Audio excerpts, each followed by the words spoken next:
yang mungkin bisa kita sampaikan bahwasanya hukum tahlilan berputar di kalangan para ulama Syafi'i. Ada yang mengatakan makruh, ada yang mengatakan haram, ada yang mengatakan muhdats, ya. Kalau saya perhatikan dari perkataan para ulama Syafi'iyah, saya cenderung maksud mereka dengan makruh adalah haram, ya. Allah alam bisawab, apalagi itu yang dipahami oleh Zakaria Al-Ansari. Bukan pemahaman saya sekedar menukil, ya. Karena mereka mengatakan bid'ah mungkar. Bid'ah mungkar apa? Ya, bid'ah yang mungkar ya haram. Ada makruh yang mungkar, makruh enggak mungkar. Mungkar itu haram, ya. Bid'ah mungkarah, ya. Kemudian juga meskipun Imam Syafi'i mengatakan kata makruh, namun kita tahu bahwasanya dalam lafal Imam Syafi'i sering mengatakan makruh namun maksudnya haram. Jadi ini banyak. Imam Syafi'i sering mengatakan perkataan makruh namun maksud beliau adalah haram, ya.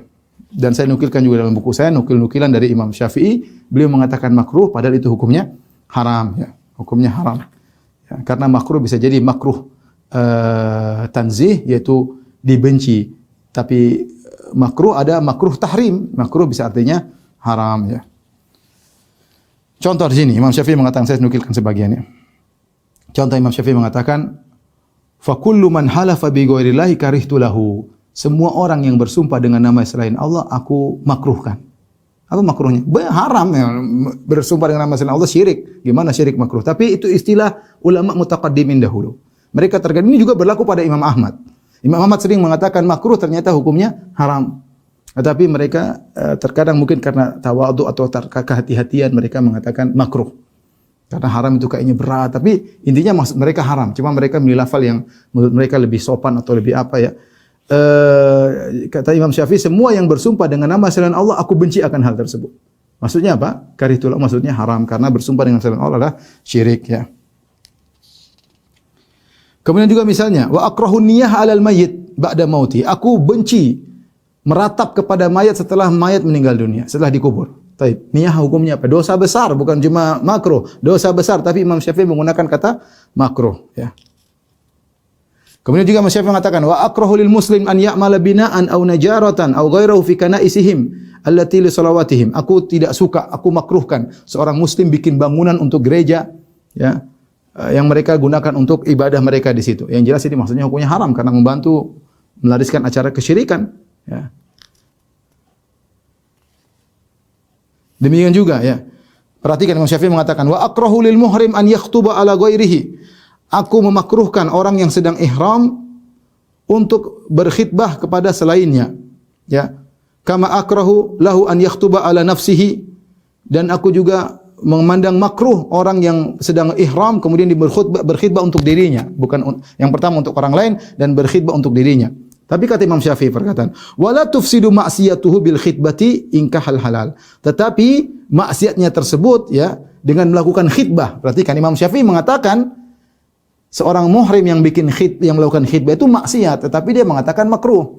Berarti ini kita pahami makruh tersebut hukumnya haram. Makanya Imam Syafi'i mengatakan maksiat. Karena kalau melakukan makruh tidak dikatakan maksiat. Demikian juga Imam Syafi'i mengatakan, ya, Syirazi, ya, qala al-musannif rahimahullah, demikian juga diikuti oleh ulama yang lain, Syirazi. Wa yukrahu isti'malul awani dhahabi wal fiddah, dan dimakruhkan menggunakan bejana dari emas dan perak. Hukumnya haram. Kemudian Imam Nawawi berkata, wa hal yukrahu karahatan zi'u tahrim, ya, apakah ini makruh atau haram, ya. Yang benar bahwasanya perkataan Imam Syafi'i fil jadid dalam pendapatnya yang baru yukrahu karahatut tahrim, maksudnya haram.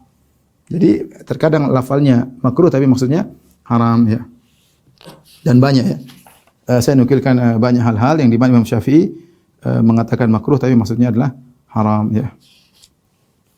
Dan Imam Nawawi berkata, wa qalu wa muradu Syafi'i bil karahati karahatu tahrim. Dan Imam Syafi'i ketika mengatakan makruh maksudnya hukumnya adalah haram, ya. Baik. Saya bacakan perkataan Syekh Zakaria Al-Ansari, ya, ulama mazhab Syafi'i, ya, dalam kitabnya Asnal Matalib. Ya.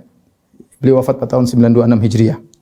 Beliau berkata, wa yukrahu, ini pakar ulama Syafi'iyah, ya, ahli. Beliau berkata, wa yukrahu li ahli ay al-mayyit ta'amun ay sun'u ta'amin yajma'una alaihi nas, dan dimakruhkan, perkataan makruh, dan dimakruhkan bagi keluarga mayat untuk bikin makanan dalam rangka mengumpulkan orang-orang untuk makan di situ. Ya. Kemudian beliau berkata, dilanjutkan wastadalla lahu atau wastudilla lahu fil majmu' biqaul Jarir bin Abdullah. Dalilnya adalah perkataan Jarir bin Abdullah, kunna na'udul ijtima' ila ahli al-mayyit wa sun'uhum at-ta'ama ba'da dafni minan niyah. Kami para sahabat dahulu memandang kumpul-kumpul di rumah keluarga mayat kemudian mereka bikin makanan setelah dikuburkan mayat adalah niyah, dosa besar, bentuk meratap, ya. Kemudian berkata setelah itu, wa hadza dhahirun fit tahrim. Perhatikan. Kata Zakir Al-Ansari, ini zahirnya adalah haram. Zahirun fit tahrim, apalagi hanya sekedar makruh, apalagi bid'ah, ini semua zahirnya adalah haram. Maka wallahu alam, saya melihat dari berbagai macam dalil seakan-akan maksud daripada makruh di situ adalah haram. Apalagi tadi kita sebutkan menurut mazhab Syafi'i, acara tahlilan mengumpulkan 3 makruh. Pertama makruh takziah setelah 3 hari, kemudian makruh ahlul bait ngumpul untuk menjamu tamu, yang ketiga makruh bikin makanan. Ketiga makruh ini kalau digabung ya jadi haram wajar ya. Jadi haram wajar, maka sebagaimana dipahami oleh Syekh Zakaria Al-Ansari rahimahullahu taala, ya. Taib, ini saja kira-kira yang mungkin bisa saya sampaikan ya kepada para jamaah, bahwasanya tradisi ini adalah tradisi yang makruh atau haram ya, tergantung dipahami dari perkataan ulama Syafi'iyah. Dan namanya makruh, kalaupun makruh maka hendaknya kita tinggalkan, karena meninggalkannya dapat pahala. Apalagi sebagian ulama Syafi'iyah jelas-jelas mengatakan haram. Contohnya adalah Zakir Al-Ansari mengatakan haram. Contohnya Ahmad Zaini Dahlan mengatakan bid'ah mungkarah, bid'ah yang mungkar itu berarti haram. Bahkan orang yang melarangnya dapat pahala. Bahkan penguasa kalau melarangnya secara total dapat pahala. Karena hal ini bertentangan dengan sunnah, ya. Ada bid'ah yang tidak bertentangan dengan sunnah, bid'ah, tapi ini bid'ah bertentangan dengan sunnah. Sunnahnya kita kasih makanan sama orang, ya. Malah disuruh bikin keluarga mayat, harusnya kita kasih makan keluarga mayat, justru keluarga mayat disuruh bikin makanan, ya. Ini bertentangan, maka kita nasihati saudara-saudara kita agar meninggalkan tradisi ini, apalagi tradisi ini kemudian dianggap wajib, ya, oleh banyak masyarakat, ya, padahal tidak pernah ada dilakukan di zaman Nabi, para sahabat, para tabi'in, para tabi'ut tabi'in, para imam arba'ah juga tidak pernah melakukannya.